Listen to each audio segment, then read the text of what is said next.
This is insane. Kailangan ko ba talagang umuwi ng Pilipinas? Gino naman. You know I have several meetings to attend to for the following weeks. At isa pa, I have a very important business summit to go on. Sa second week of next month. Pagalit na singhal ni Frost sa kanyang secretary na si Gino Galvez. Napakamot naman ng batok si Gino at muling tiningnan ng phone kung saan naroon ang mensahe ng patriarka ng pamilya Revamonte. Parang hindi mo naman kilala ang lolo mo, sir. Kapag sinabi niya, dapat sundin. Saka isa pa, bibihira naman siya mag-request ng ganitong bagay. 2 months lang naman ang hinihingi niya sa inyong magkakapatid. Pagod na bumuntong hininga si Frost at naglakad patungo sa glass wall ng kanyang kumpanya. Narito siya ngayon sa New York. Marami siyang tinatrabaho para sa kumpanya niya. Dahil isa siyang businessman. Kailangan niyang mag-aral at mag-benchmark sa kung saan-saang bansa para na rin sa improvement ng sarili niyang negosyo. He has been traveling to US from time to time. Halos wala siyang time na unahin ng kanyang sarili para lang maayos na mapatakbo ang kanyang negosyo. And that's fine with him. Dahil alam niyang may pupuntahan din ang sakripisyo niya. Ang kaso, heto ngayon ang Lolo Leon niya. Nagpadala ng mensahe na kailangan niyang umuwi sa probinsya nila sa Mountain Province. Kaya masama ang loob niya. Maraming masasagasaang trabaho at schedule. At alam niyang kahit anong reklamo ang gawin niya, wala siyang magagawa. Dahil tama si Gino. Kapag sinabi ng lolo nila, kailangang sumunod sila. Because his words are their rules, they must obey. My God, I hate that old man. Aniya. Ngunit ang totoo, alam niya naman talaga ang isa sa mga dahilan kung bakit kailangan niya umuwi. Tumatanda na ang lolo Leon nila. Marahil ay naghahanap na ito na makakasama. Wala naman kaso kung sa ibang buwan nito humingi ng ganong uri ng pabor. Right, Gino. Wala akong choice kundi umuwi. Now book me a flight to Manila. And from there, magkukotse na lang ako paakyat ng Benguet. Agad namang tumango si Gino. At agad na may tinipa sa cellphone nitong hawak. Nakahinga rin ng maluwag ang kanyang sekretary. Dahil sa wakas, ay pumayag na rin siya sa sinasabi nito. Halos ilang araw na rin kasi niya pinipilit ang boss niya na mag-reply sa lolo nito. Ngunit palagi na lang umiiwas si Frost sa usapin. Ngayong pumayag na ang boss niya na umuwi ng Benguet, hindi na siya aaraw-arawin na i-message ng lolo nito na si Leon Revamonte. Masama ang itsura ni Frost habang sakay ng eroplano. Wala kasing direct flight mula sa New York to Manila. Kaya medyo nahirapan siya sa mga layover na nangyari. Sa lahat ng ginawa niya, dito yata siya pinakanapagod. Kahit na buong oras lang naman ay nakaupo lang naman siya sa eroplano. Alam niyang hindi lang siya pinauwi ng kanyang lolo. At dapat, magaan ang loob niya doon. Lahat kasi sila magkakapatid ay apektado. Pero siya, hindi niya matanggap na marami siyang trabaho na masasayang dahil sa 2 buwan na nirequest ng lolo nila sa kanila. Ano ba kasing gagawin nila sa Benguet? Bukod sa makikita niya ang mga lumang mukha ng mga taong katulong nito sa farm at ang malawak na taniman ng halaman at mga strawberries, bukod doon, ano pa bang ibang makikita niya ron? Paglapag niya sa Maynila, hindi na siya nagtagal pa ron. Kinuha niya agad ang kotseng ibinigay sa kanya ng kanyang sekretarya at sumakay doon. Binaliwala niya ang antok at pagod.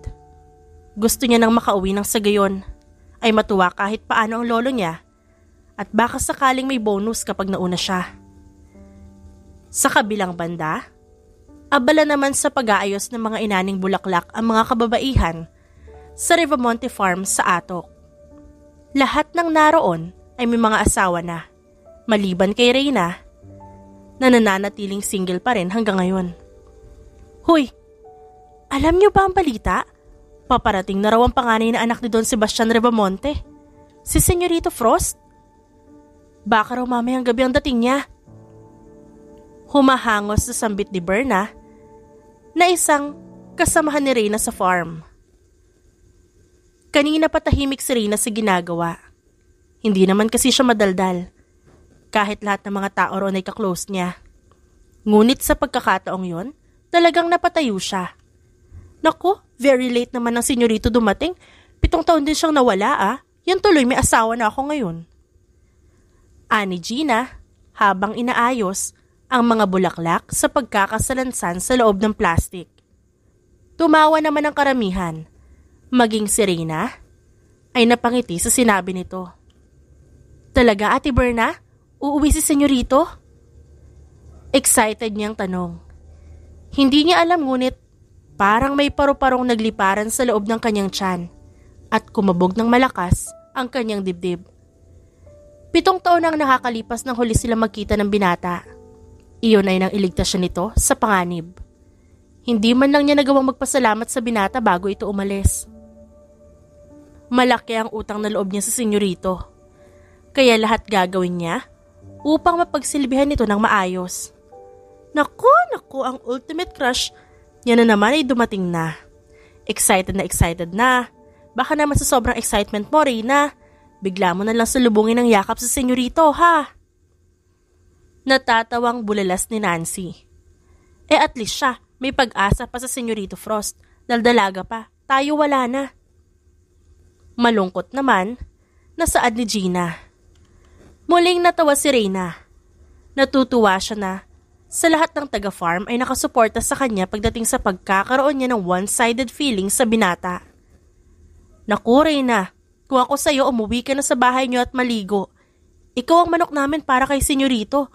Dapat maganda ka pagdating niya para mapansin ka niya agad. Huwag ka nang magpatumpik-tumpik pa. Gora na! Saad ni Inang Remy na siyang pinakamatanda sa lahat. Talaga ho? May nakatoka pa sa akin ng mga trabaho dito. Mabilis na kinuha ni Nancy ang basket na may lamang bulaklak na kanyang sinasalansan. Kami nang tatapas dito, Ray. Umalis ka na para ito sa future mo. Para naman, maimbitahan mo rin kami sa kasal niyo ni senyorito sa susunod. Tumawa si Reyna. Ikaw talaga? Kasal agad? Hindi pa nga ako kilala ni senyorito. Saka baka may girlfriend na rin yun. Sa gwapong lalaki ni senyorito Frost, hindi ako naniniwalang single yun. Base sa pagkakarinig ko, kaya sila pinauuwi ng Pilipinas nang sa gayon ay kumalma sila sa buhay. Yung 4 na magkakapatid na yon, puro na lang trabaho ang inaatupag. Kailangan din nila magliwaliw nang sa gayon ay hindi sila tumandang binata. Kawawa si Don Leon kapag wala siyang naging apo sa tuhod. Tumangutango ang mga taong naroon sa sinabi ni Inang Remy. Maging si Reyna ay napatango rin. Tama naman.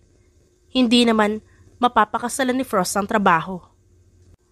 At kung naghahanap man ito ng mapapangasawa, mas mabuti nang gumawa siya ng paraan upang mapili. Hindi rin masamang umasa minsan.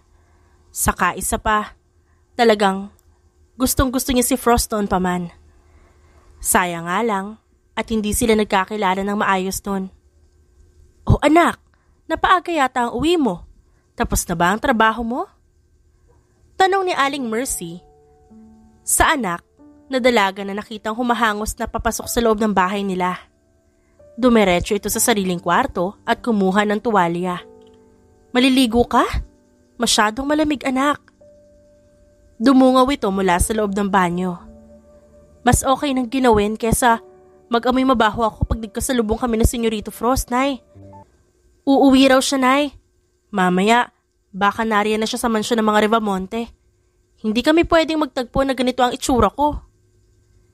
Natatawang napailing na lang si Aling Mercy nang marinig ang tinura ng kanyang anak. Alam niya ang pagkabighani ni Reyna sa binata. At wala namang masama roon lalo na at alam naman nilang wala pang nobya o asawa si Frost Rivamonte. Anak, kung sakali mang magkasalubong kayo bumati ka ng maayos. Aba naman, kahit niligtas ka niya noon, boss pa rin natin siya dahil nagtatrabaho tayo sa farm ng lolo niya. Alam ko naman po yun, Nay. Hindi naman sa dinidiscourage kita, anak, ha. Ang sakin lang, Mas mabuting wala ka masyadong expectations dyan sa puso mo, nang sa gayon ay hindi ka gaanong masaktan kung sakali. Ngumiti ng ubod ng tamis si Reyna sa ina at marahang tumango. Opo, Nay, tatandaan ko po ang bilin niyo. Alam naman ni Reyna na malayo ang agwat nila sa isa't isa ni Frost. Kahit kasi pagbali-balik na rin, mayaman ang pamilyang pinagmula ng binata, habang siya ay galing sa pamilyang mahirap. Hindi naman niya kinakahiya yun, pero minsan, nakakaramdam siya ng paniliit dahil na rin sa sitwasyon nila sa buhay. Pero iniisip niya, maswerte pa rin siya. Kahit hindi man sila ganun kaangat sa buhay, hindi naman sila sobrang hirap sa pagkain, at meron silang matutuluyang bahay. Okay na to, Nay. Sige po, babalik na ako sa farm. Saad ni Reyna, matapos na ayusin nito ang kanyang buhok. Mabilis ang bawat hakbang ni Reyna sa main road papuntang farm, nang sa hindi kalayuan ay nakarinig siya ng tunog ng isang sasakyan na paparating. Agad niya itong tinanaw, kahit nasa malayo ito, at nang makita niyang mukhang mamahaling sasakyan nito, sa kanya naisip na posibleng si Frost na ito. Excited siyang tumayo sa gilid ng daan. Hindi niya napansin ang maliit na butas sa daan na may tubig galing sa ulan kahapon. At nang tumapat ang gulong ng kotse doon, hindi nakaligtas si Reyna sa pagtilamsik ng maputik na kulay ng tubig sa kanyang damit. At ang lalaking sakay nun, hindi man lang nag-abala na huminto at humingi ng pasensya. Marahan niyang pinahid ang putik sa damit at medyo kumalat pa ito. Hindi lang sa damit niya tumilamsik ang tubig, kundi pati na rin sa buhok niya. Kaya wala siyang choice sa mga oras na yon kundi bumalik na lang sa kanilang bahay para maligong muli. Nagulat pa ang kanyang ina sa itsura niya. Ano nangyari sa iyo, anak? Hindi na siya sumagot. Ayaw niyang sabihin na natalsikan siya ng maruming tubig sa daan. At ang may kagagawa nun ay si Frost. Humugot siya ng malalim na hininga. Inisip na hindi naman siguro sinasadya ng binata ang nangyari. Marahil, focus ito sa pagmamaneho para isipin pa ang ibang tao. Tumangutango siya sa harap ng salamin, saka muling nagbuhos ng tubig kahit kanina pa siya nanginginig sa sobrang lamig. Don Leon, nariyan ako ang Senyorito Frost. Excited na saad ng isang kasambahay sa matandang lalaki na nakaupo sa swivel chair na nasa opisina nito. Marahang tumango ang matanda at tumayo na sa pagkakaupo. Masaya siya na sumunod din sa wakas ang kanyang panganay na apo sa kabila ng pagiging matigas ng ulo nito. Ilang sandali lang, narinig niya ang mabibigat na yabag ng paa na patungo sa kanyang opisina. Sa kanyang harapan, nakatayo ang matangkad na lalaking halos sa loob ng 7 taon ay hindi niya nakita. Don't thank me for coming. Ginawa ko to dahil utos mo. Walang prenong saad ng binata bago magmano. Mahina siyang tumawa at marahang tinapik ang balikat nito. I know. Alam ko namang kung hindi ko to inutos, di ka pupunta. Pareho lang kayo ng kapatid mo si Winter na puro trabaho ang inaatupag. Wala na kayong ibang ginawa kundi magpayaman. Hindi niyo man lang inisip ang kinabukasan niyo sa pag-aasawa. Tipid na napaubo si Frost. Maya-maya ay naningkit ang kanyang mata nang may mapagtanto. Kaya mo ba kami pinauwi para sermonan dahil wala pa kaming asawa? Tumaas din ang kilay ng kanyang lolo. Bakit? Hindi ba importante ang bagay na yun? Tanong nito pabalik at naglakad pabalik sa lamesa upang kunin ang isang folder doon.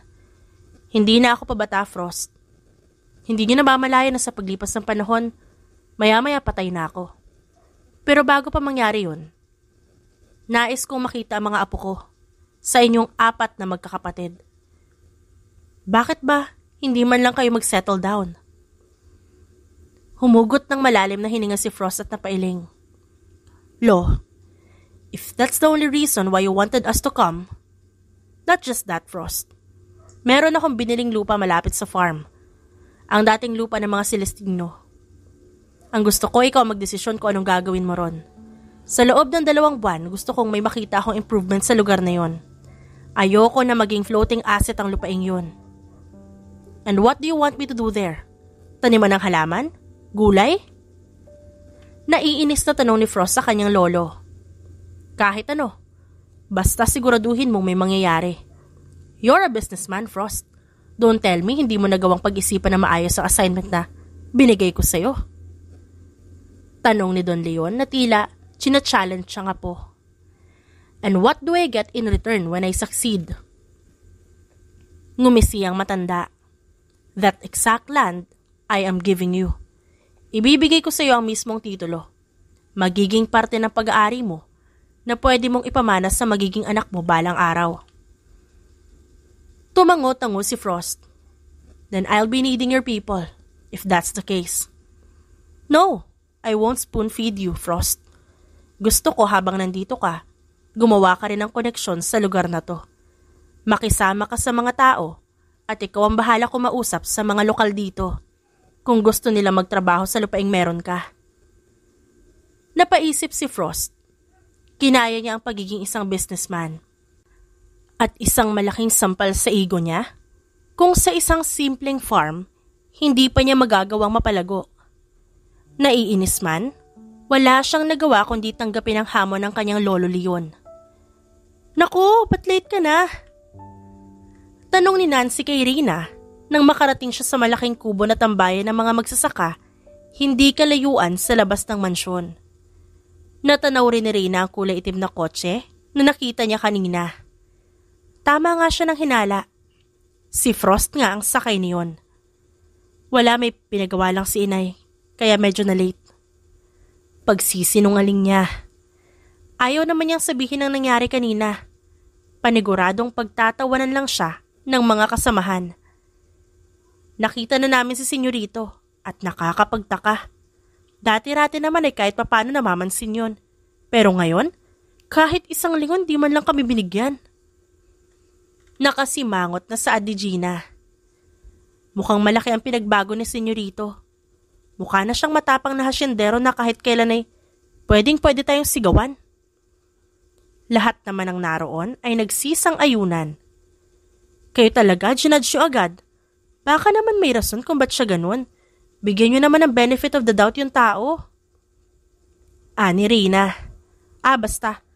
Kami? Masama ang kutob naming nagbago siya. Hindi na siya yung dati kong baby boy na palangiti. Ang sungit niya na ngayon parang si Lucifer na ang dating. Shh! May paparating. Ani Kaloy na nakadungaw sa pinto ng kubo. Si Senyorito ba yun?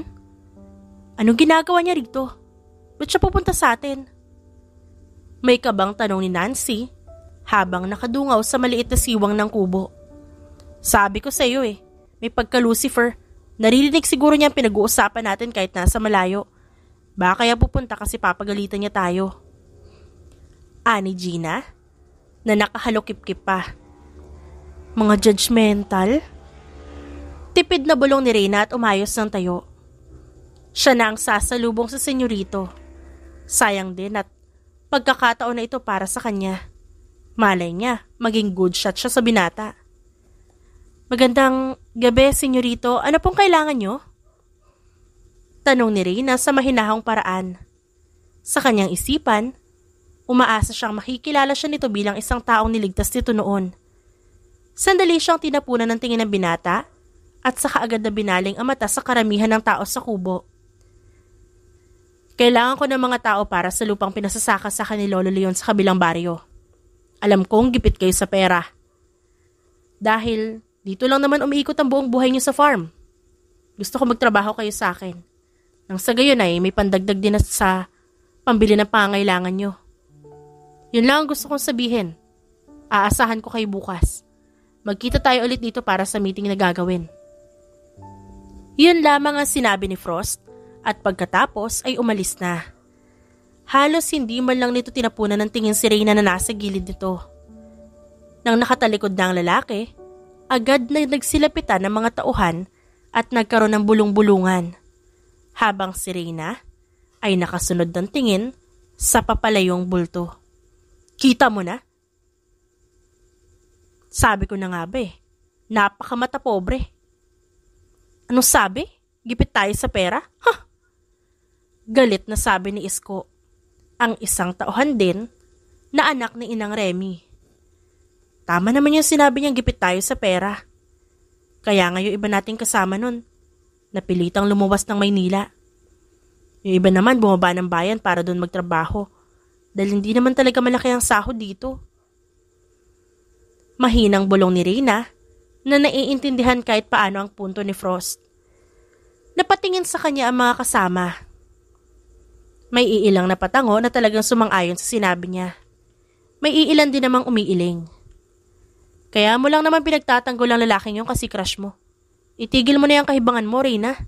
Dapat mula ngayon dumistansya ka na.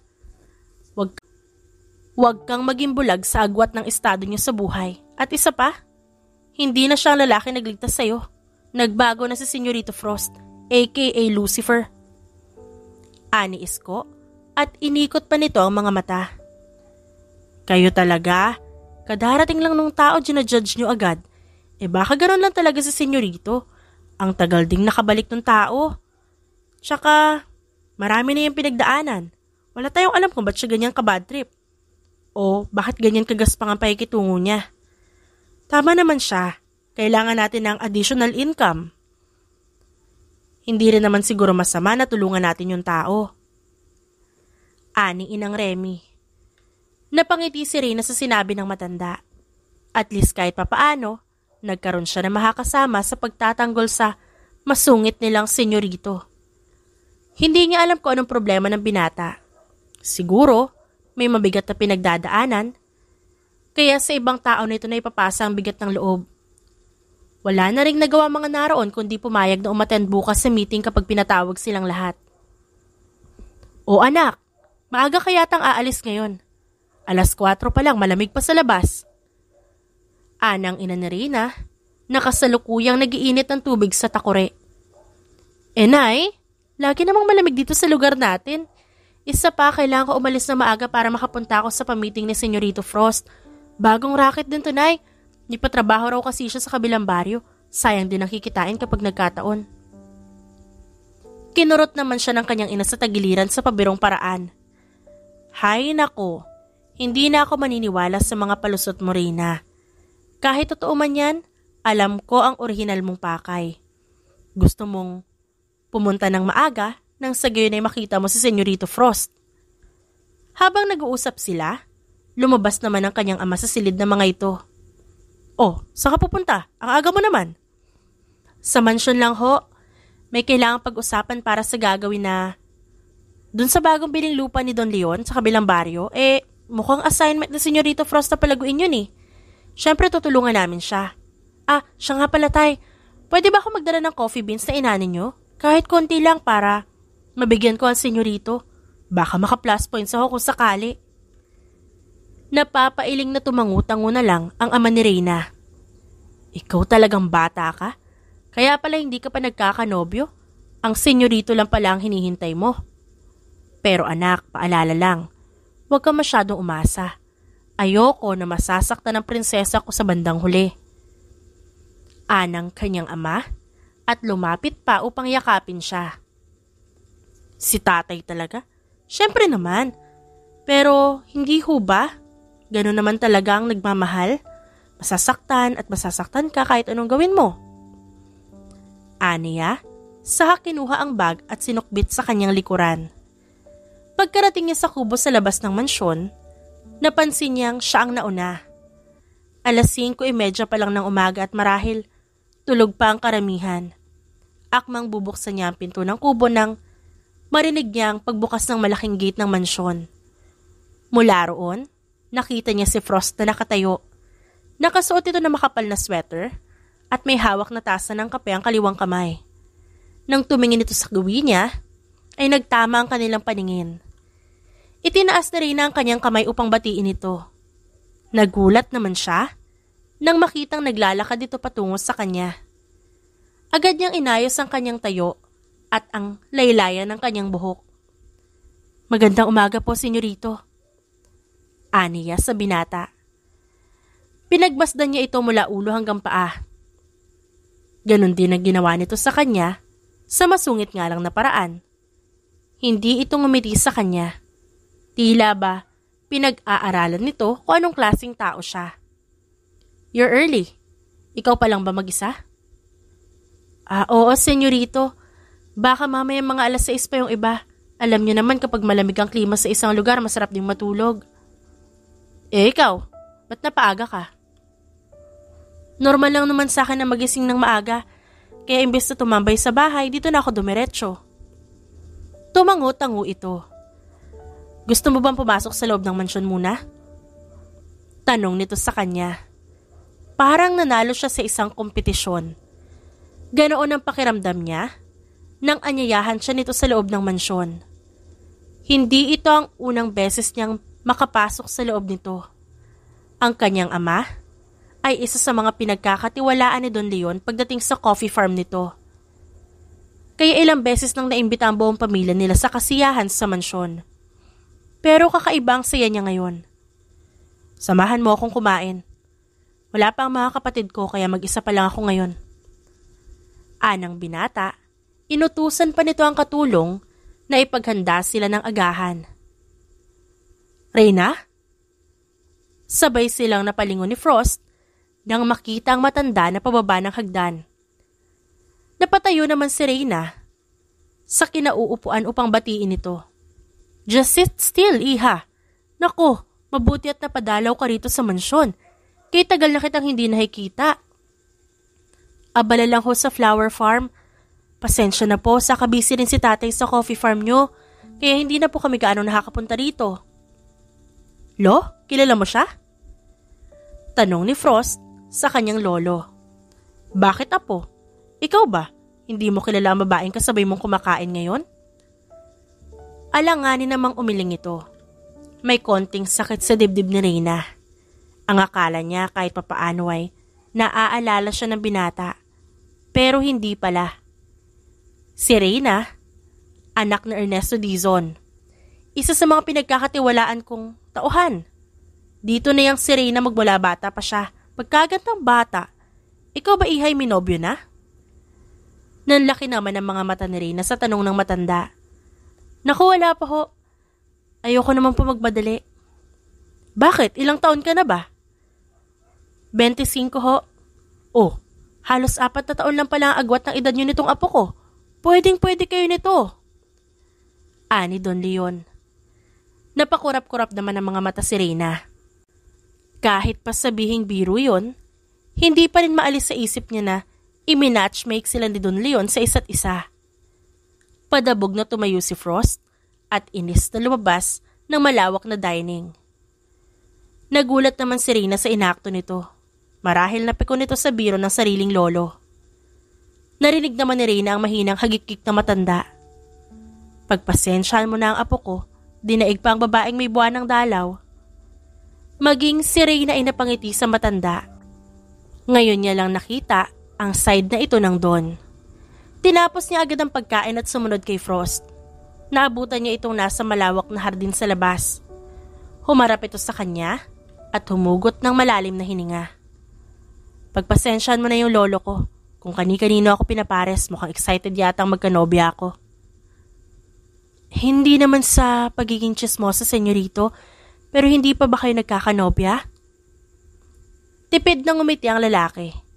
Halos tumalo ng puso ni Reyna nang makita kung paano itong umiti. Mas lalong lumakas ang dating nito. Nagkaroon na, pero hindi naman nagtatagal. Mahirap akong pakisamahan, yun ang sabi ng mga nakakarelasyon ko. Masyadong mataas ang pangarap ko sa buhay. Masyadong focus sa goal. Kaya nawawalan ako ng oras sa ibang tao. Baka nga hindi para sa akin ang ganun. Okay lang naman. Kayang-kaya ko namang alagaan ang sarili ko. Marahang tumangu-tango si Reyna. Pero senyorito, darating din ang araw na sigurado akong kakailanganin niyo ng karamay sa buhay. Malungkot din ang mag-isa ah. Humugot ito ng malalim na hininga at tumingin sa paligid. Hindi ko muna iisipin, marami pa akong planong gawin. Mabilis na lumipas ang oras at nagsidatingan na rin ang kasamahan ni Reyna. Nang makita sila ng mga ito, na magkasama, ay binigyan pa siya ng makahulugang tingin ng mga ito. May dumating na isang sasakyan, na sasakyan ng mga tao patungo sa kabilang baryo. Akmang aalis na sana si Reyna pero Bigla siyang pinigilan ni Frost. Reyna, sa akin ka na sumabay. Anang binata na nagpahinto sa kanya at maging sa ibang nakarinig. Ano po yun, senyorito? Tanong ni Reyna dito, hindi dahil sa hindi niya narinig, kundi dahil gusto niyang ulitin ng binata ang sinabi nito. Kung pwede, sa akin ka na sumabay. Wala rin kasi akong kasama. Gusto ko rin kahit papano yung may makakwentuhan. Tipid na ngumiti si Reyna. Pero sa kaloob-looban niya, parang gusto niyang magtatatalon sa tuwa. Kahit kailan talaga, napakalakas ng epekto nito sa kanya. Bumaling siya sa mga kasama niya at nakita niyang tumango naman ng mga ito. Sige na, Reyna. Diyan ka na sumabay kay senyorito. Siksika na kami rito. Di ka na kasya. Ani Gina na halata namang nang-aasar lang. Hindi naman talaga masikip. Ang lawak pa nga ng espasyo sa likod ng pick-up na sasakyan ng mga ito. Bumaling naman siya kay Frost. Agad naman itong nagpaalam at sinabing kukunin lang nito ang sasakyan. Habang nasa biyahe, ay hindi maiwasang mapangiti ni Reyna. Sa unang pagkakataon, na-appreciate niya lahat ng nadadaanan nilang puno. Napaka-magical ng moment na yun para sa kanya. Para siyang isang Disney princess na nakasakay sa kotse at ang kanyang Prince Charming ang nagmamaneho. Minsan ba hindi mo naisip na umalis sa lugar na to? Tanong bigla sa kanya ni Frost. Umiling naman siya. Nandito ang pamilya ko. Ito ang alam kong hanap buhay. Pero nakapag-aral ka naman, hindi ba? Bakit hindi mo subukan pumunta ng Maynila? Alam kong wala ron ang buhay ko, senyorito. Hindi ko kayang umalis ng atok para maghanap ng trabaho sa ibang lugar. Paano ka giginhawa sa buhay kung hindi ka susubok na lumabas sa comfort zone mo? Matamang tumingin si Reyna sa binata. Hindi naman po kami naghihirap, senyorito. Nakakakaya naman kami ng 3 beses sa isang araw. Minsan sobra pa. Masaya ang pamilya namin dahil magkakasama kami. Narito mga kaibigan ko. Dito, alam ko ligtas ako. Dito, alam ko may direksyon ng buhay ko. Duwag man ako maituturing dahil hindi ko kayang tumayo sa sarili kong mga paa. Ayos lang na isipin nila sa akin yun. Ang mahalaga, alam kong dito ako masaya. At walang tatalo sa taong may masayang puso, senyorito. Hindi alam ni Frost kung nitatamaan siya sa sinabi nito. Tama ang dalaga. Walang makakatalo sa taong may masayang puso. Kamusta ba ang puso niya? Dati, katulad din ni Reyna ang kanyang pag-iisip. Ayaw niyang umalis ng atok dahil nandito ang kanyang mga magulang. Para sa kanya, ang lugar na ito ang bumuo sa kanyang pagkatao. Bilang panganay, bata pa lang ay tinuruan na siya kung paano mamahalan ng kumpanya. Hindi niya akalain na kaya pala ginagawa yun ng magulang niya dahil hindi rin magtatagal ang mga ito sa mundo. Nang mamatay ang kanyang mga magulang sa isang car crash, biglang nagbago ang pananaw niya sa buhay. Umalis siya ng atok hindi dahil ayaw niya rito, kundi dahil narito ang mga masasayang alaala na binuo ng kanilang pamilya noong buhay pa ang kanyang mga magulang. Alaalang gusto niyang alisin sa kanyang sistema. Ang alaalang nanunuot sa kanyang puso. Umalis siya, nagpakalayo-layo. Hinanap ang lugar niya sa mundo. Hanggang sa makarating siya sa iba't ibang bansa. Hindi madali. Miss na miss niya ang kanyang pamilya. Maging ang kanyang mga kapatid pero wala siyang magagawa. He needs to heal too, just like everyone else.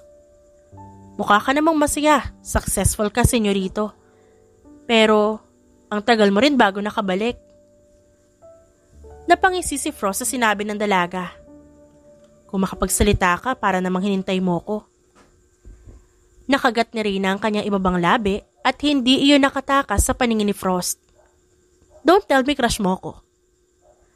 Tanong ng binata sa kanya, kaya mas lalo siyang nag-iwas ng tingin. Ang totoo niyan, madali lang namang itanggi. Pwede niyang sabihin hindi. Hindi niya gusto ang binata, pero ayaw niyang itanggi yun dahil ayaw niyang magsinungaling. So crush mo nga ako. Pag-uulit pa nito. Bilisan niyo na lang pagpapatakbo, senyorito. Malayo na tayo sa kanila. Pag-iiba niya ng usapan. Sa kabilang banda, hindi maalis ang ngiti sa labi ni Frost. Noong una, ayaw pa niya umuwi dahil alam niyang maboboard lang siya dito. Ngunit hindi niya akalain na dahil lang sa isang babae, nawala ang boredom sa isipan niya at napalitan na excitement. Mukhang mas magiging masaya ang kanyang 2 buwan dito sa Atok. Gayong meron na isang taong nakakuha ng atensyon niya. Reyna, ano sa tingin mo magandang itanim sa lugar na to? Tanong niya sa dalaga habang nakapamewang ito sa harap ng malawak na lupain na walang laman na kahit ano. Pwede mo namang taniman ng gulay, senyorito, katulad na lamang ng repolyo. Sa ngayon kasi bihirang nagtatanim ng repolyo dito sa Atok dahil nag-focus sila sa halaman at strawberry. Tumango-tango si Frost sa suhestyon ng dalaga. At isa pa, senyorito, mas madaling itanim at anihin ang repolyo. Kung sa tingin mong mamomroblema ka sa buyer, ay nako, maraming kilala si Inang Remis na pwedeng bilhin lahat ng repolyong aanihin mo. Singit naman ni Nancy na nasa kabilang bahagi ni Frost nakatayo. Napapalakpak naman ang binata at agad na tinawag ang mga tauhan. Napagdesisyon na naman nilang lahat ay gagawin nila sa mga susunod na araw. In all fairness naman, parang nawala ang pagiging masungit ng senyorito. Ani Gina nang lumapit siya kay Reyna. Nakatayo sila sa hindi kalayuan sa pwesto ni Frost na kasalukuyang pinagmamasdan ng lupa na pagtataniman. Sabi ko naman kasi, di naman siya masungit. Baka masama lang ang mood kahapon. Ang sabihin mo baka may ginawa ka. Sabihin mo na, anong ginawa mo, sinabi mo para bumait yan. Napaturo siya sa kanyang sarili. Ako? May gagawin kay senyorito? Wala, Gina. Sinabay niya lang naman ako sa kotse. Nakita niya naman yun, diba? Tapos yun na yun. Sus, I really smell something fishy. Ngumisi si Reyna at napailing. Hininga mo lang yun. Agad namang inamoy ni Gina ang sariling hininga. Baka nga. Isda kasi ulam namin kanina eh. Nakalimutan kaya ata mag-toothbrush. Napangiwi naman si Reyna at naglakad patungo sa karamihan. Nang sumunod na araw, nagsimula na ang kanilang gawain. Medyo nahirapan sila nung una sa pagmamanage ng oras dahil nga nagtatrabaho rin sila sa flower farm, pero nagagawa naman nila ng paraan. Nagpatuloy ang ganong sitwasyon. Halos pagod palagi ang kanilang katawan ngunit nababawasan naman yon kapag sumasahod sila. Hindi madamot si Frost sa pagpapasahod sa mga ito. Kung kinakailangan niya maging galante para manatili ang mga ito na masipag sa trabaho, gagawin niya. Sobra-sobra na ho itong binibigay niya sa amin, senyorito. Hindi na po namin matatanggap to. Ani Reyna habang nasa kanyang likuran ng ilang kasamahan. At tumatango-tango pa ang mga ito. Huwag kayo mag-alala, huli na yan. Saka isipin niyo na lang pasasalamat ko ito sa inyo dahil tinulungan niyo ako. Isa pa, hindi naman ako magtatagal dito. 2 buwan lang usapan namin ni Lolo. Bumagsak ang balikat ni Reyna sa nalaman. Alam naman niya hindi magtatagal si Frost dito. Dahil wala rito ang buhay ng binata. Pero hindi niya akalain na ganun lang kabilis ang panahon na ilalagi nito rito. Buong araw ay parang walang gana si Reyna. Sinubukan niyang pagaanin ang nararamdaman. Sinubukan niyang magpanggap pero hindi niya kaya. Halos pa 1 buwan na si Frost dito sa Atok. Ibig sabihin konting araw na lang bibilangin at aalis na ito ulit.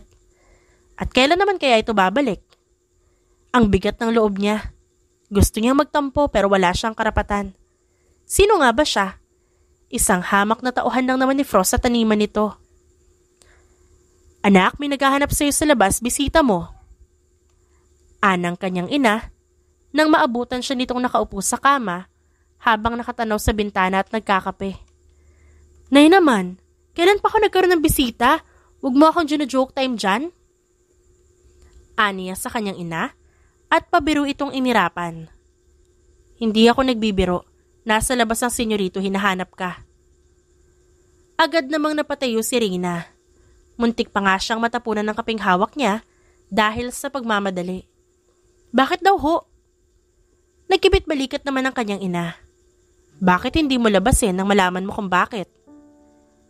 Ni minsan, hindi dumating sa punto na may isip ni Reyna na bibisitahin siya ni Frost sa mismong bahay nila. Mabilis niyang inayos ang kanyang damit at maging ang buhok. "Senyorito, hinahanap niyo raw ho ako?" Tanong niya nang may malawak na ngiti sa labi. Nakapamulsa naman si Frost habang nakatayo at naghihintay sa dalaga sa labas. Hindi niya in-expect na mas malamig pala sa kinatatayuan ng bahay ng pamilya ni Reyna. Dapat pala, mas makapal na damit ang sinuot niya. Kahit linggo, hindi alam ni Frost kung bakit nagising siya ng maaga ngayon. Kung sa tutuusin, pwede naman siya matulog na lang at magpahinga. Ang kaso, hindi niya magawang kumalma. Ang nasa isip niya lang ay walang iba kundi ang mukha ng dalagang si Reyna. Kung kaya't naisip niya itong bisitahin. Nang makita niyang malawak ang ngiti nito, hindi niya alam kung bakit tila nabuhayan ang puso niya. Napahawak siya rito nang maramdaman ang pagkabog ng kanyang puso. Hindi iyon normal sa kanya, kaya dahan-dahan siyang napaupo sa kahoy na upuan sa labas. "Senyorito, ano nangyari sa inyo? May masakit ba?" Agad siyang dinaluhan ng dalaga at inalalayan. Nag-angat siya ng tingin sa dalaga at doon niya napansin na tama ang kanyang lolo Leon. Maganda nga talaga ito. Mas gumanda lalo ito kapag nakangiti. Dahil kasabay ng pagkurba ng labi nito ay ang paniningkit ng mga mata nito. Hindi niya alam, nahuhulog na nga ba siya? Agad siyang tumayo at nginitian ng dalaga. "Hindi, okay lang ako. Medyo nanghina lang yung binti ko. Sobrang lamig pala dito sa inyo." Umakto pa siyang niyayakap ang sarili dahil giniginaw. "Bakit ka nga pala napadalaw, senyorito?" "Wala kasi ako magawa sa mansyon. Naisip ko maglakad-lakad habang maaga pa. Gusto ko umikot sa paligid kaso wala naman akong kasama. Ang sabi ng katulong namin dito ko raw matatagpuan ang bahay niyo. Kaya nagbaka sakali ako nandito ka." Tumango-tango naman si Reyna. "Gusto mo mag-ikot, senyorito?" Tanong ni Reyna bilang pangungumpirma. Tumango naman si Frost. Maya-maya ay napakamot ito ng batok. "Saka, pwede ba humingi sa'yo ng pabor?" "Ano po yun?" "Pwede bang wag mo na ako ipo? At higit sa lahat, Frost na lang itawag mo sa akin. Wag na senyorito. Para naman, magkaibigan ang dating natin." Bahagyang napasinghap si Reyna. "Magkaibigan? Ang ibig mo bang sabihin gusto mo ako maging kaibigan?" "Bakit hindi? Teka, bawal ba? May magagalit ba kapag naging magkaibigan tayo?" Matamis na ngumiti ang dalaga at umiling. "Kung tinatanong mo kung may nobyo ako, sabi ko na sa mansyon noon. Wala pa." "Sa ganda mong yan, wala pa?" Pabirong hinampas ni Reyna ang binata sa braso at nginisihan. "Alam mo bang linya ng mga kilala kong playboy?" Napaturo naman si Frost sa sarili. "So ibig mo sabihin isa akong playboy dahil sinabi ko yon?" Naniningkit ang mga mata niya at nagkunwaring galit. Tumawa naman ang dalaga dahil sa kaartihan nito. Naglakad-lakad sila hanggang sa makarating sila sa gubat kung saan karamihan sa nakatanim doon ay mga pine trees. Bigla namang naalala ni Reyna ang nangyaring 7 taon na ang nakakaraan. Mukhang hindi na nga talaga naaalala ng binata ang nangyari noon. Habang siya, tandang-tanda niya kung paano siya iniligtas nito. Dumating pa nga sa puntong napapanaginipan niya ang nangyari at umaasang sana bumalik ang binata nang sa gayon ay maging magkaibigan sila. Ang tagal bago bumalik ni Frost. 7 taon. Hindi alam ni Reyna kung paano niya nagawang maghintay ng ganun katagal. "Alam ko tong lugar na to. Natatandaan ko ito noon. Nung may niligtas akong babae, akala ko kasi magpapakamatay siya nun eh." Sambit ng binata na siya ay kinagulat ni Reyna. "Talaga? Natatandaan mo yon? Kilala mo ba yung babaeng niligtas mo?" Isang marahang pag-iling ang ginawa nito. Humugot ng malalim na hininga ang binata at saka umupo sa gilid ng matarik na bahagi ng lugar. "Ang totoo niyan, ayoko nang alalahanin. Nung araw din kasi na namatay mismo ang mga magulang ko." Mas lalo namang ikinagulat ni Reyna yon. Hindi niya alam ang sasabihin. Umupo na lang din siya sa tabi nito. Handa siyang makinig sa kung anumang sasabihin sa kanya ng lalaki. I have my reason why I left this place. And one of it is because I want to forget. Hindi alam ni Frost kung bakit lahat ng dinadala niya sa buhay ay naikwento niya kay Reyna. Siguro dahil nakikita at nararamdaman niyang mapagkakatiwalaan itong tao. Nang araw na yun, mas lumalim pa ang samahan nilang dalawa. Habang lumilipas ang araw, palapit din ng palapit ang araw ng pag-alis ni Frost sa atok. Kung meron ka isang wish na gusto mong tuparin ko, ano yun? Tanong niya sa dalaga. Isang gabi, habang nakatambay sila sa malawak na grounds kung saan tanaw nila ang buwan at mga bituin sa kalangitan. Para silang nagpipiknik. Nakahiga silang dalawa sa malawak na telang inilatag ni Frost sa damuhan. Mahirap na magsalita. Baka kahit sabihin ko yung wish ko, hindi mo ibigay. Bumangon sa pagkakahiga si Frost at umupo sa tela at bumaling kay Reyna. Try me. Malay mo naman kaya ko. Nagkibit balikat ang dalaga. Ang wish ko, manatili ka na lang dito sa atok. Napangiti si Frost sa sinabi nito. Hindi rin inaasahan ng binata na sasabihin niya ng dalaga. Bakit mo ako gustong manatili dito? Para araw-araw mo ako makita? Para may inspirasyon ka? Ganun mo ba ako kagusto? Pang-aasar niya sa dalaga. Alam ni Frost sa kanyang sarili na gusto niya ang babaeng nasa tabi niya. Pero hindi niya alam kung bakit tila naduduwag siyang umamin dito. Para siyang tanga na umaasang. Mahuhulaan na lang ng babae ang nararamdaman niya para dito. Kung aasarin mo ko, mabuti pang umuwi na lang ako, Frost. Mas lalong lumawak ang ngiti ni Frost nang tawagin siya nito sa pangalan niya. Tumayo na ang dalaga at akmang maglalakad nang biglang hawakan niya ang palapulsuhan nito. Teka, huwag kang umalis. Kararating lang natin dito, sayang naman. Walang ulap sa langit, maganda mag-stargazing ngayon. Paano naman ako mag-enjoy sa sinasabi mong stargazing kung inaasar mo ko? Excuse me lang, senyorito. Alam kong alam mo na crush kita, pero hindi naman yata tama na asarin mo ko gamit yan. Saka isa pa nakakailang kaya. Tas ginagawa mo pang biro. Alam ko namang hindi mo ako magugustuhan. Sana lang, huwag mo akong pagtawanan dahil gusto kita. Kumunot ang noo ni Frost nang marinig ang sinabi ng dalaga. Sino may sabing hindi kita magugustuhan? Seryosong tanong niya. Naitikom naman ni Reyna ang kanyang bibig dahil sa tanong ni Frost. Maya-maya ay sumimangot siya. Alam ko naman, senyorito, kahit hindi na sabihin. Alam ko hindi mo ako magugustuhan. Yung mga tipo mo long-legged, pang-model ang itsura, maganda, sexy. At kung ikukumpara ko yung sarili ko sa mga ganun, ay naku, parang naliliit ako. Kaya tinanggap ko na sa sarili kong dapat hindi na ako umasa. Mas lalong hinigpitan ni Frost ang pagkakahawak sa pulso ni Reyna. Ang isang kamay niya ay humawak sa baba nito at marahang iniangat ang mukha ng dalaga. Hindi ka maganda? Nakataas ang kilay na tanong ni Frost sa kanya. Lakas loob niyang sinalubong ang mga mata ng binata. Medyo nagsisi pa siya dahil ginawa niya yon. Pakiramdam niya, sasabog ang puso niya na mapagtantong magkalapit ang mukha nilang dalawa. Konting galaw na lang mahahalikan na talaga siya ng lalaki. O baka naman talaga may balak itong gawin yon. Senyorito, lumayo ka naman ng konti. Baka mamaya matulak ka ng hangin at aksidente mo kung mahalikan. Ngumisi si Frost. Look at me, Reyna. You are beautiful. And you don't have to compare yourself to other people. Wala akong pakialam sa kanila. And you're wrong. Tungkol sa characteristics ng babaeng gusto ko. All I want now is someone near to me. Someone who is not afraid to tell me na gusto niya ako. Gusto ko yung mabait, masipag, matulungin at malambing na anak sa mga magulang niya. In short, huminto si Frost at tumitig sa kanya ng taimtim. In short?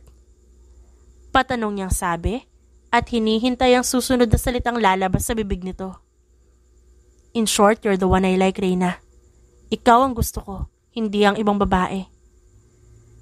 Nahigit ni Reyna ang kanyang hininga at hindi makatingin ng diretso sa binata. Reyna, gusto kita. Nang magtama ang kanilang paningin ay parang sasabog ang puso niya. Ganoon din si Frost.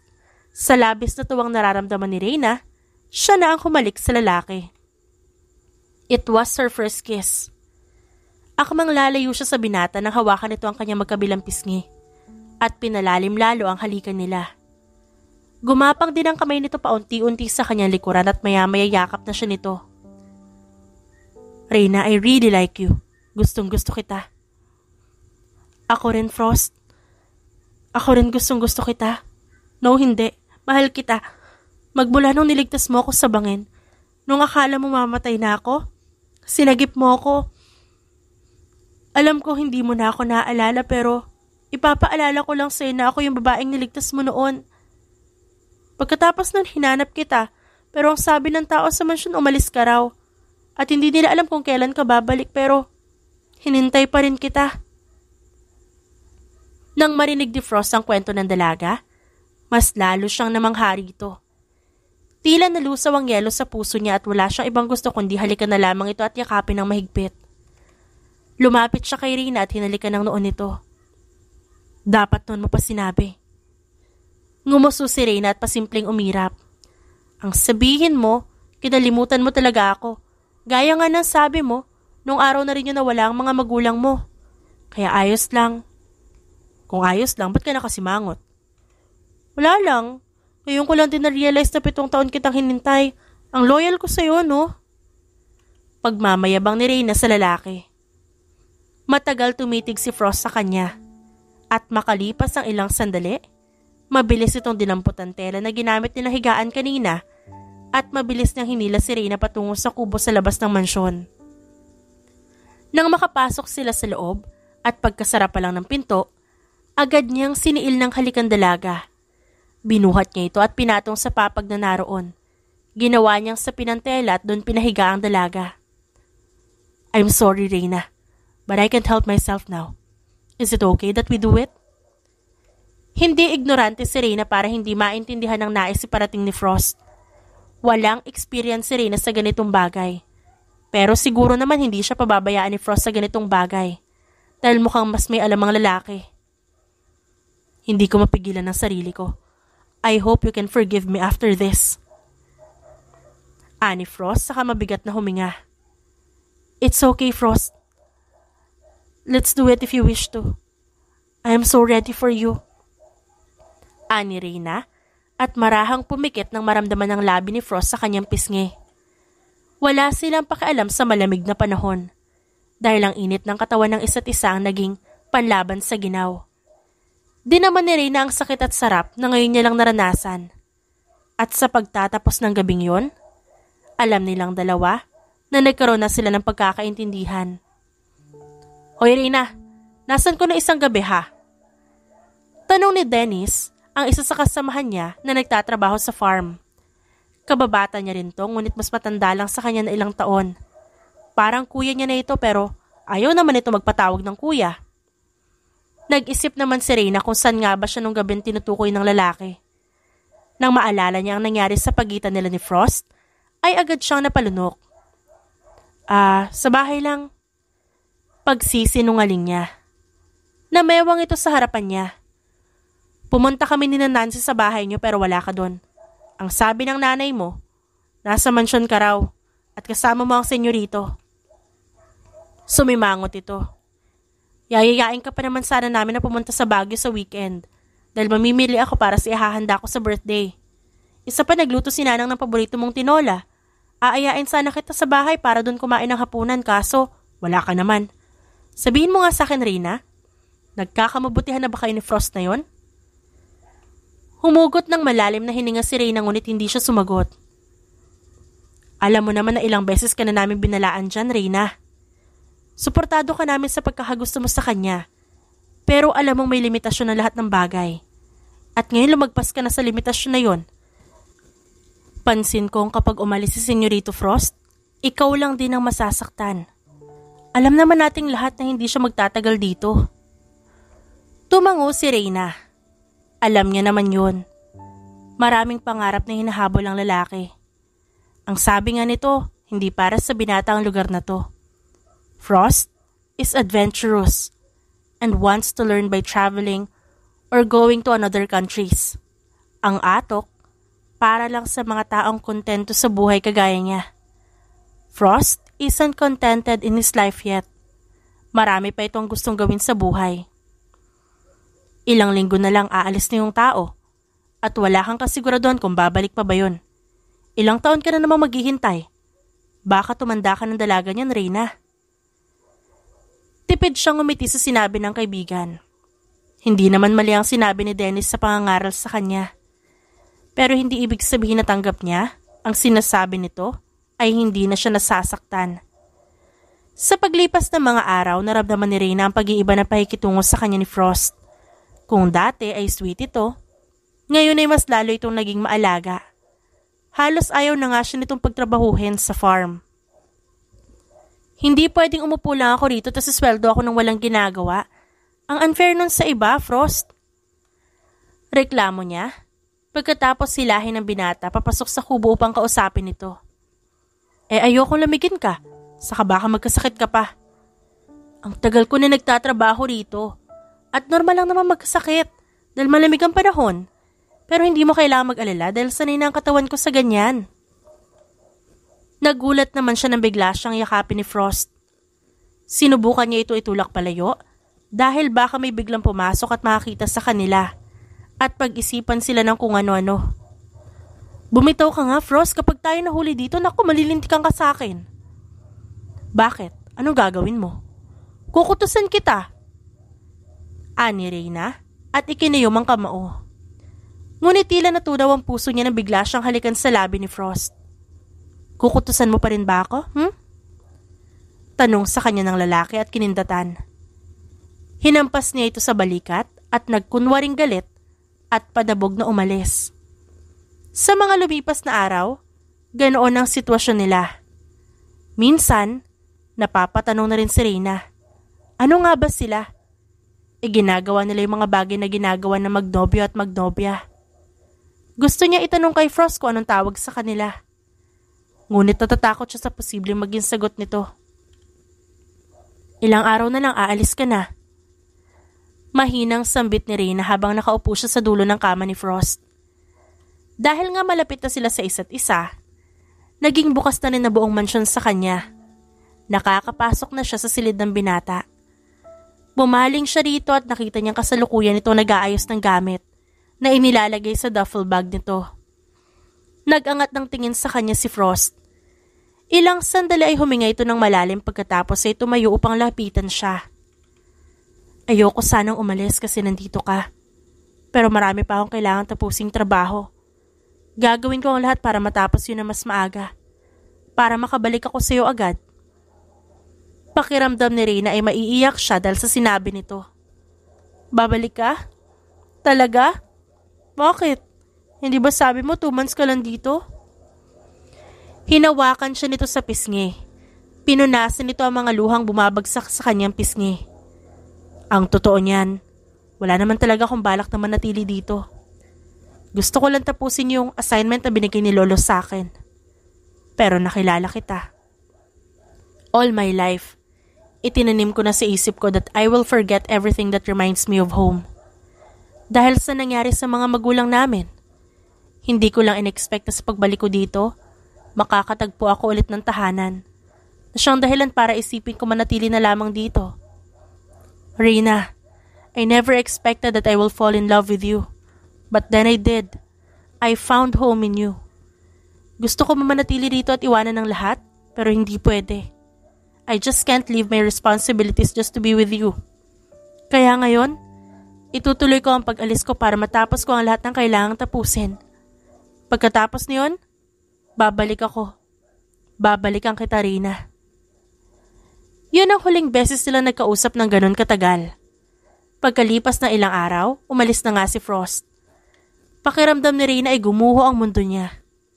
Mabigat, masakit, palaging may kulang. Sa pagising niya, lagi niyang hinahanap ang presensya ng lalaki. Anak, bumangon ka na dyan at may mga bisita ka. Anang kanyang ina, nang buksan nito ang pinto ng kanyang silid. Dali-dali siyang bumangon at inisip na baka si Frost yun. Mag-iisang buwan na rin kasi magmula nang umalis ang binata at magmula nun wala siyang narinig na balita. Si Frost ba yan, Nay?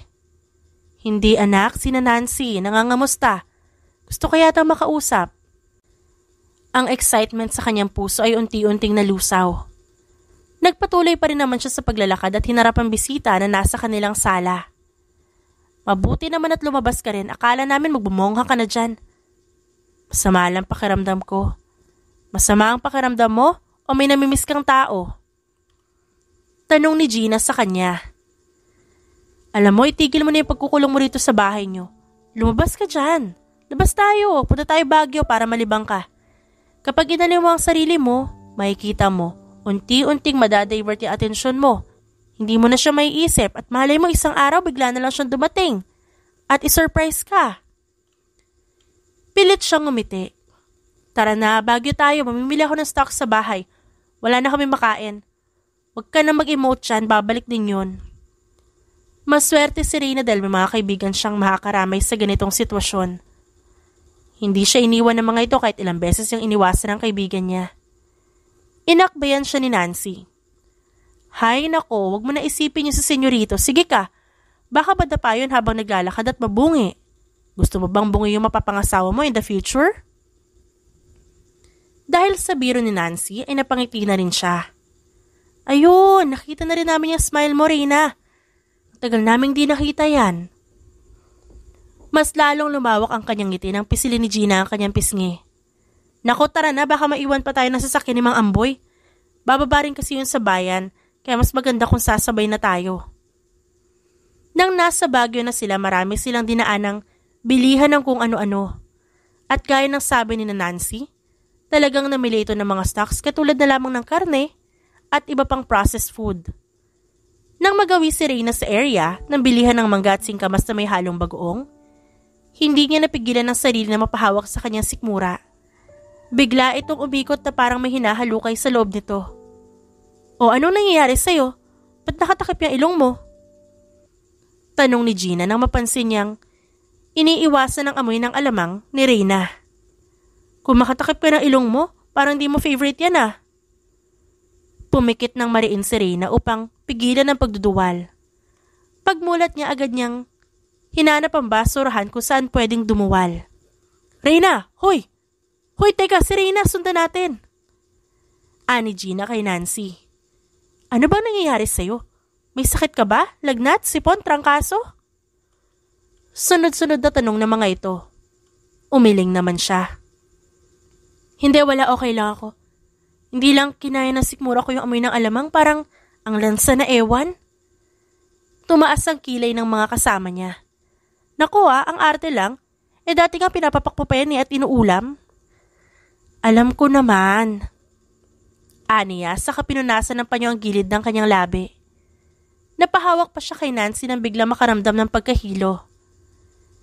Kailangan mo magpa-check up, Reyna. Mukhang may iba kang problema. Nang akmang maglalakad na sila, biglang napahinto si Reyna nang hawakan siya ni Nancy sa braso. Sabihin mo nga sa akin, Ray, may nangyari ba sa inyo na senyorito? Nag-aalangan man, ngunit nagawang tumango ni Reyna. Natatandaan mo ba kung kailan? At natatandaan mo ba kung gumamit kayo ng proteksyon?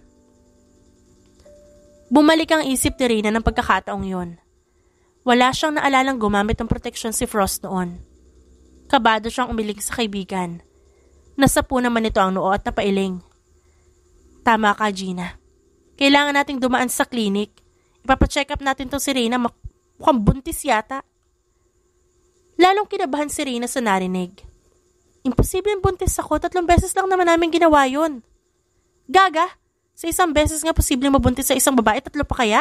Halika na. Walang nagawa si Reyna nang hilahin siya ng 2 kasama. Pinag-take siya nito ng PT at pina-check din ang vitals sa OB. Bukod sa PT, nag-undergo din siya ng test. At tama nga ang hinalan ng mga kaibigan niya. You are 2 weeks pregnant, Reyna! Ani Nancy na tumatalon-talon pa. Naku, mukhang matutuwa ang patriarka ng mga Ribamonte. Dahil magkakaroon na siya ng apo sa tuhod.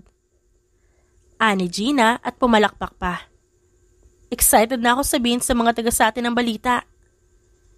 Agad namang umiling si Reyna. Wag na muna kaya. Baka magalit din si nanay at tatay.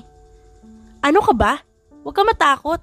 Tandaan mo matutuwa din yung mga yon kasi magkakaapo na sila. Sana nga. Sana nga maging maayos ang pagtanggap ng mga magulang niya sa magiging anak nila ni Frost. Bakit di mo tawagan si Frost para maibalita mo sa kanya? Hindi na muna siguro. Baka maabala ko pa siya sa ginagawa niyang trabaho.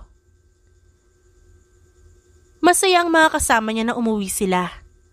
Mahirap para sa kanya na aminin sa mga magulang niya. Pero mukhang inasahan na rin naman ng mga magulang niya ang balita.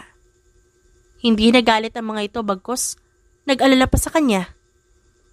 Kinabukasan ay nakatanggap siya ng balitang pinapatawag siya ng Don Leon. Nabalitaan ko ang kalagayan mo. Totoo bang apo ko yung nasa sinapupunan mo? Diretsahang tanong ng Don sa kanya. Nang tumango siya, mabilis namang tumayo ang matanda at napapalakpak. Praise the Lord! Pagkatapos ko magdasal at mag-alay sa kanya, tinupad niya rin ang hiling ko.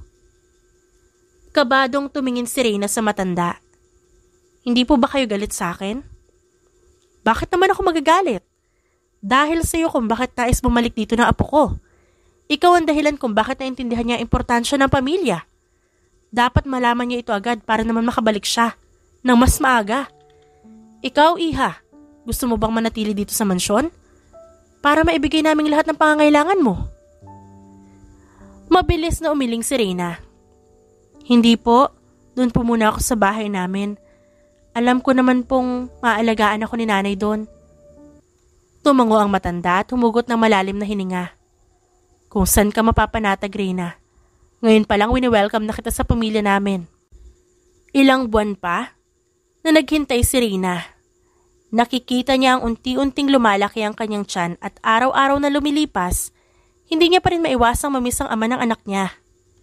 Isang araw, nagmamadaling pumasok sa kanilang bahay si Nancy. Reyna, may pakain daw sa mansyon ni Don Leon. Saka alam mo ba, nakita ko yung 3 kapatid ni Senyorito Frost. Ang kagwapo pa rin talaga. Nagliwanag ang pakiramdam ni Reyna. Nariyan ang mga kapatid ni Frost? Si Frost ba? Uuwi rito? Naku, wala akong balita pero gusto mo ba sumama sa akin? Naroon lahat ng kaibigan natin sa mansyon. Gusto mang tumanggi ni Reyna pero hindi niya magawa. Mukhang masaya ang kaibigan niya at ayaw naman niyang sirain ang magandang mood nito. Naglakad sila hanggang sa makarating sa labas ng mansyon. Napansin niya masyadong maraming tao sa loob. Nasa gate na sila nang bigla siyang nilagyan ni Nancy ng piring sa mata. Nancy, ano to? Gulat niyang tanong sa kaibigan. May surprise kami sa'yo. Mahinang bulong ng kanyang kaibigan. Kung ano-anong pumasok sa kanyang isipan ng mga oras na yon pero ayaw niya naman mag-expect dahil baka masaktan lang siya sa bandang huli. Biglang natahimik ang buong paligid na makapasok siya. Kinakabahan siya dahil baka kung ano ito. Ilang sandali lang, inalis na ni Nancy ang tela sa kanyang mata. Nang makita niya ang paligid ay bigla na lang tumulo ang kanyang luha. Sa dulo ng red carpet na tinatapakan niya, naroon si Frost. Nakasuot ng formal suit at naglalakad patungo sa kanya. Nang tumapat ito sa harapan niya, mabilis itong pinunasan ng luha sa kanyang pisngi gamit ang daliri nito. Why are you crying, Reyna? Tanong nito. Mas lalo siyang napapikit. Hindi nga niya napigilan ng sarili at niyakap ng mahigpit ang binata habang humahagulgol ng iyak. Alam niyang nakakahiya pero hindi naman siya umiiyak kasi malungkot siya o galit. Umiiyak siya dahil sa wakas pagkatapos sa ilang buwang pagkawala nito, bumalik na rin sa wakas ang lalaking kay tagal niyang hinintay. Huwag ka nang aalis ha? Please, dito ka na lang. Dito ka na lang sa tabi ko, please. Shh, Reyna, I promise, hindi na ako aalis. Nandito na ako, sasamahan na kita. Bahagyang lumayo si Frost at may kinuha sa kanyang bulsa. Pero kung sasamahan kita, pwede bang panghabang buhay na? Reyna, gusto kitang mapangasawa. Gusto kong gumawa tayo ng marami pang anak. Yung pupuno sa bahay na itatayo natin. Yung magbibigay ng liwanag sa buhay natin. Reyna, dahil sa'yo kung bakit minahal kong muli ang lugar na to. You are the reason why I started loving this place again. So please, Reyna, marry me. Be with me for the rest of my life. Madamdaming saad ni Frost. Mangiyak-ngiyak namang tumango si Reyna ng paulit-ulit. Nang maisuot ni Frost ang singsing sa daliri niya, ay mabilis silang nagyakap dalawa. Ang mga tao namang nakasaksi ng pangyayari ay napapangiti na lang. Walang pagsidlan ng kasiyahan ng kanilang puso para sa dalawang taong masayang magkayakap. I am sorry if I'm late, Ray. Ngumiti ng matamis si Reyna. It's okay. Ang mahalaga nakauwi ka na. Ang mahalaga, nandito ka na sa tabi ko. Makalipas ang ilang buwan, kinasal na rin ang dalawa. Ginawang wedding venue ang Flower Farm. Intimate wedding lang ito. Kasama ang mga malalapit na kaibigan ng pamilya Revamonte at mga kaibigan ni Reyna. Matapos ang kanilang kasal, inuwi na ni Frost ang kanyang asawa sa mansyon. Doon muna sila habang nagpapatayo sila ng bahay. At ang lupang kanilang pagtatayuan ng tahanan ay ang lupaing binigay ni Don Leon kay Frost. Sinong mag-aakala na ang minsang pag-uwi niya sa probinsya ang siyang magpapabago sa buhay niya? Akala ni Frost, wala siyang kakayahang magmahal. O hindi siya magtatagal sa isang relasyon. Ngunit nakilala niya si Reyna. And Reyna changed his entire life. She made everything possible for him. At ngayon sobrang saya ni Frost Revamonte. At wala na siyang ibang hihilingin pa kundi ang makasama niya habang buhay si Reyna. Excited na ako lumabas ang anak natin, love. Ani Frost habang nakahiga sila sa makapal na telang inilatag nila sa damuhan. Pareho sila nakahiga roon habang si Reyna ay nakaunan sa braso niya. Anong gusto mo ipangalan sa baby girl natin? Tanong naman ni Reyna sa asawa. Matamang nakatingin si Frost sa kalangitan at tanaw na tanaw niya ang malaking buwan. Her name would be Luna. Napangiti si Reyna. Luna, that's a beautiful name. I like that.